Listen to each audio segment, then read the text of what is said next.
जय हिंद सर। नमस्कार। सर कैसे हैं? बिल्कुल ठीक हैं। 2022 का उत्तर प्रदेश का चुनाव मैं समझता हूं कि अब सभी पार्टियों के लिए सर पे आ गया और सभी पार्टियां पुरजोर मेहनत कर रही हैं।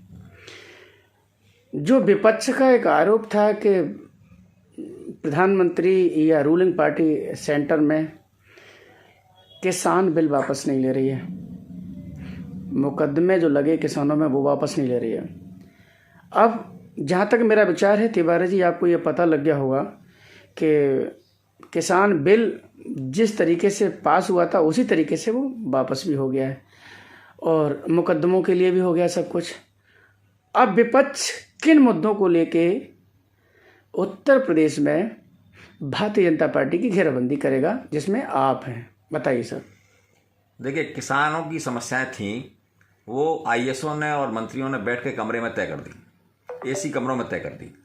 उनका भविष्य एसी कमरों में तय किया गया, जो बिल्कुल ठीक नहीं था। किसानों से पूछ के ही तय किया जाना चाहिए। किसानों की तमाम पंचायतें, किसानों के तमाम संगठन हैं।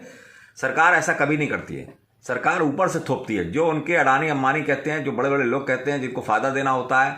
नीतियां आज के समय में वो लोग तय कर रहे हैं। आप देख रहे हैं कि सरकारें आज की तारीख में ये राजनेता नहीं चला रहे हैं, ये सारे आईएसओ के दम पे चल रही सरकारें। वही लोग सब कुछ कर रहे हैं। ये खाली इसमें लगे हुए हैं कि उनके गलत सलत काम हो जाए और उनकी नीतियों का पालन नीचे स्तर पर हो या ना हो, ये देखने वाला कोई नहीं आज की तारीख में। यही कारण है कि नीचे तक कोई भी व्यवस्था पहुंच नहीं पा रही है। अच्छे बातें करते हैं लेकिन नीचे नहीं पहुंच पा रहे हैं। तो ये स्थितियां आज की तारीख बनी हुई, क्योंकि उनसे पूछा नहीं गया, उनकी समस्याओं को नहीं जाना गया, इसलिए वो आंदोलित हुए।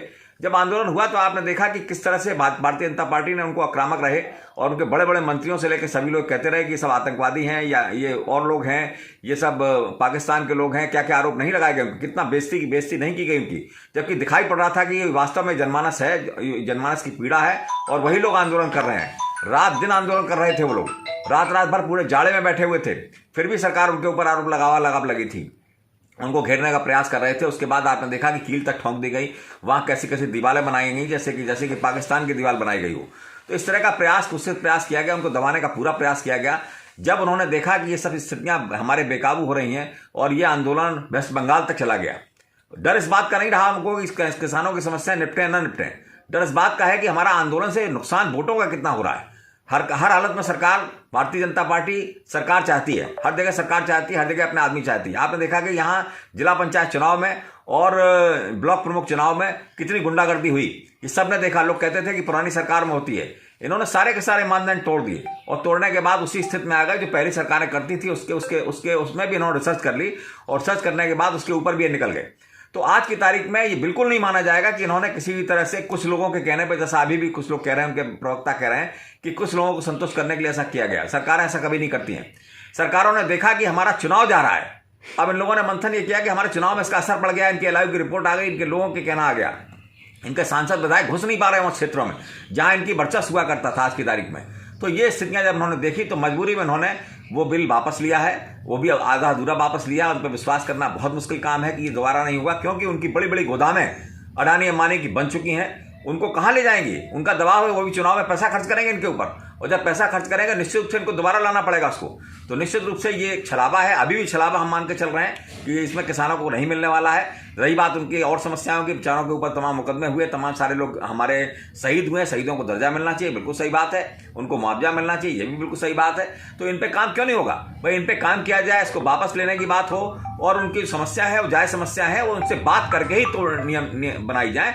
आज आप देखिए यहाँ पे अगर इटावा में जाएं तो आप देखेंगे कि धान की खरीद हो रही है, धान की खरीद के केंद्र अलग है, धान की बिक्री अलग है, धान को लोग पटक रहे हैं जाके वहां पे, धान जो असली जगह है वहां खरीदा नहीं जा रहा है। तो ये जो बिचौलिए काम कर रहे हैं वो आज भी कर रहे हैं, इसको कोई देखने वाला नहीं है। वो कहते हैं धान की खरीद हमने इतनी कर ली, ये कर लिया, वो कर लिया, लेकिन कहीं धरातल पर दिखाई नहीं पड़ रहा है। तो ये सारी समस्याएं अभी भी हैं, आगे भी रहेंगी। अगर इस तरह से लखनऊ दिल्ली में बैठकर लोग तय करेंगे, किसानों के हित को तय करेंगे, तो निश्चित रूप से कहीं ना कहीं समस्या पैदा होंगी और एक समस्या सरकार के लिए भी बनेगी।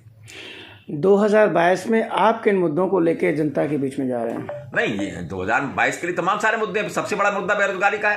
बेरोजगारी पे हमने बहुत काम किया है, जिसमें ये आउटसोर्सिंग के माध्यम से भरना चाहते हैं। मैंने सूचना का अधिकार मंगाया, उसमें इन्होंने 38,000 कुल भर्तियां लोक सेवा आयोग से की हैं। लोक सेवा आयोग में जितनी पेंडेंसी है सारी की सारी भर्तियां इन्होंने पेंडिंग कर रखी हैं, और उसकी जगह कहीं कोर्ट केस हो जाता है, कहीं पर्चा लीक हो जाता है, कहीं कुछ हो जाता है, सारी की सारी भर्तियां पेंडिंग कर देते हैं। और इनकी भर्ती करने की कोई मंशा नहीं है, सीधी सी बात ये। इनको सिर्फ आउटसोर्सिंग में हमारे बेरोजगारों के ऊपर एक तरह से ये थोप रहे हैं कि 6,000 और 8,000 में नौकरी करनी हो करो, नहीं करनी हो अपने घर जाओ, और वो भी निकाल के बाहर कर देंगे। तो बेरोजगारों की बड़ी बुरी दशा सरकार ने कर रखी है। हम समझते हैं कि ये बड़ा मुद्दा होगा। महंगाई तो एक मुद्दा है ही, जो इतना बढ़ा दिया है इन्होंने, उसमें थोड़ा बहुत कम करने का प्रयास ही कर रहे हैं। ये सिर्फ एक काम कर रहे हैं कि लोगों के पैसा निकाल कर और लोगों को अनाज बांटने का काम, फ्री में बांटने का काम ये कर रहे हैं। आप देखिए, पहले जो बीपीएल के नीचे के लोग थे वो 64,000 थे। जब से सरकार आई है उसके बाद इनका खुद का आंकड़ा 64 करोड़ थी। अभी इनका आंकड़ा आया है कि 80 करोड़ लोगों को हम फ्री में बांट रहे हैं। आखिर ये 16 करोड़ लोग कहां से बढ़ गए? ये बीपीएल, इसका मतलब बीपीएल में इनके जमाने में ही लोग बीपीएल में आ गए। 16 करोड़ लोग आना बहुत बड़ी बात है।